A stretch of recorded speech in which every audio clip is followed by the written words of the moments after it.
Asalaamu calaykum waraxmatullaahi tacaala wabarakaatu. Isku soo noqo dambe oo wacan.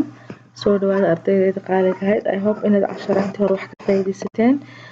Maantana waan isku soo noqonay. Maanta waxaanu dhigan doonaa haddii alla inoo ogolaado riddles oo ah hal xidhaalayaasha. Soo daawasho wacan, fiirsasho wacan biidnillaah. Okay, question.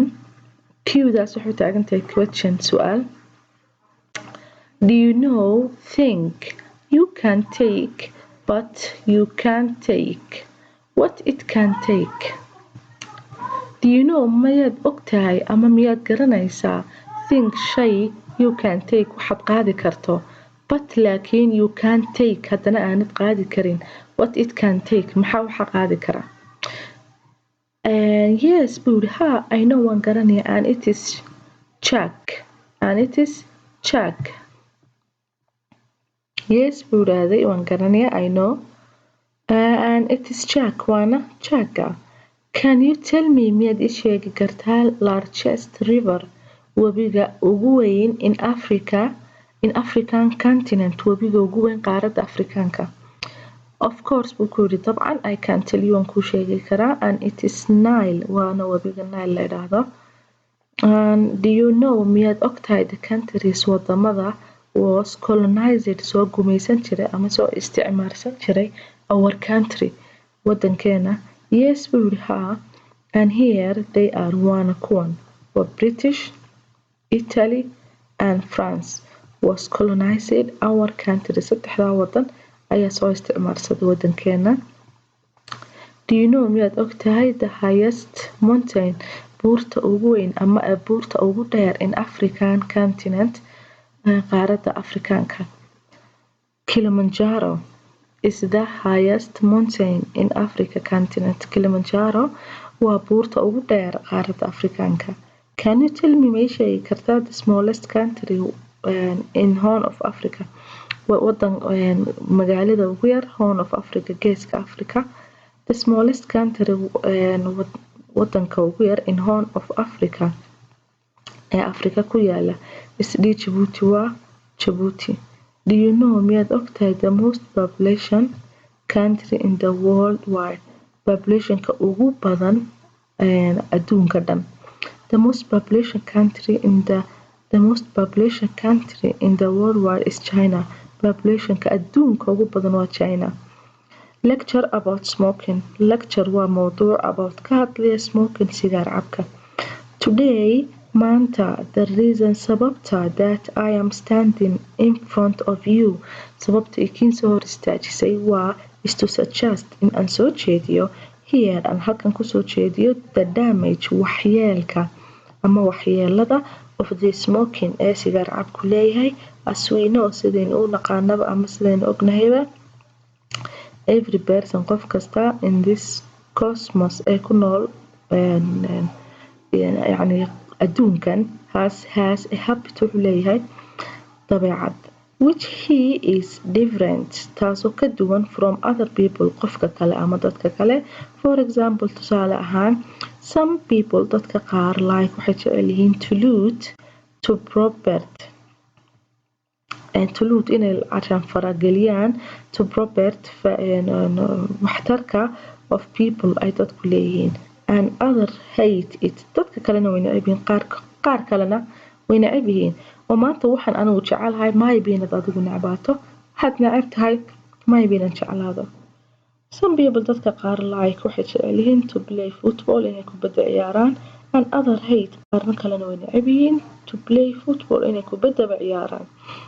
Some people dadka qaar interest waxay xiiseeyaan literature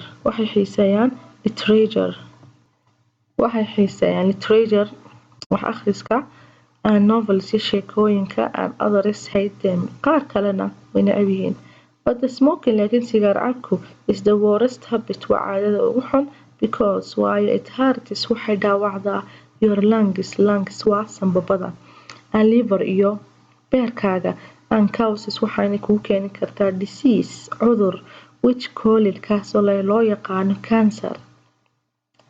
On the other hand dhinaca kalena marka la eego smoking sigaar cabka smoke a cigarette sigaar cabku takes your health wuxuu kaa qaadanaya caafimaadkaaga and money iyo lacagtaada. The woman who smoke gabadha sigaarka cabta are less than the men who smoke عشان dumarka sigaarka caba way ka yaryihiin ragga sigaarka caba. The men ragga who smoke caba it since it is dangerous for pregnant women wuxuu aad khatar ugu yahay gabadha uurka leh. Finally ugu dambeyn I am advising waxaan anigu waaninayaa the factories shirkadaha which kuwaasoo produce soo saara sigaarka to reduce inay dib u ceshadaan it like wise iyagoo maskax iyo caqli ku fikiraya. If you are smokers haddaad idinkuna ka mid tihiin kuwa sigaarka caba try isku daya to give up inaad ka qaadaan faraha and if you are not haddii aanad sigaarka cabina do not start it now ha bilaabin iminka. Conversation wada sheekaysi. What do you like maxaad jeceshahay to display inaad soo bandhigto since maadaama we are standing aynu hortaaganahay in front of our classmates ardayda classkeena. I would like waxaan jeclaan lahaa buu yidhi to display inaan soo bandhigo something shay about our class ka hadlaya classkeena ama ku saabsan classkeena.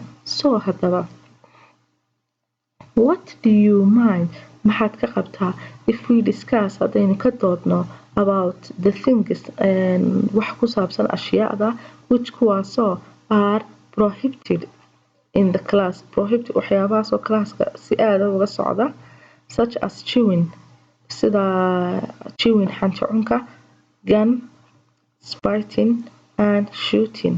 Chewing gun marka lasoo qaato calashaan baaskooladan lagu ciyaaro spitting qandhuufta laisku tufayo and shouting iyo qaylada classka ka dhex dhacaysa.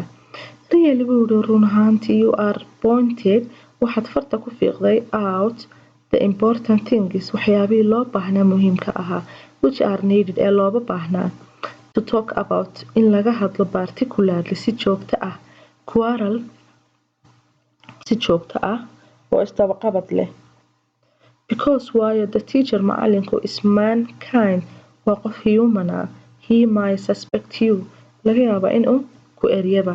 If we quarrel haddaynu sii wadno so haddaba speak about spitting aynu ka hadalno ama aynu ka bilowno spitting qandhuufta laisku tufayo. Spitting buu yidhi qandhuuf tufka in the class ee kalaaska dhexdiisa ah is the most dangerous waa wax ugu khatarsanba. One it causes waxay noo cause garayn kartaa ama waxay noo keeni kartaa it causes waxay inoo keeni kartaa contagious diseases cudurrada xunxun ee la kala qaado such as sida diarrhea and tuberculosis. Diarrhea waa shubanka and tuberculosis waa xanuunka ku dhaca sanbabada. So ardayda insha allahu tacaala waxaan idinka rajeynayaa inaad casharaantiina si fiican u akridaan. hadday jiraanba meelaha qaar idinku adkaato insha allahu tacaala in aan idinka caawin doono taasaa ah hadafkayaga. guntii gabagabadii casharkeenayna soo gaarnay casharkaaga kusoo celcesho videoga lasoo deg insha allahu tacaala dadaal badan samee do your best put your trust on God insha allah. السلام عليكم ورحمة الله تعالى وبركاته.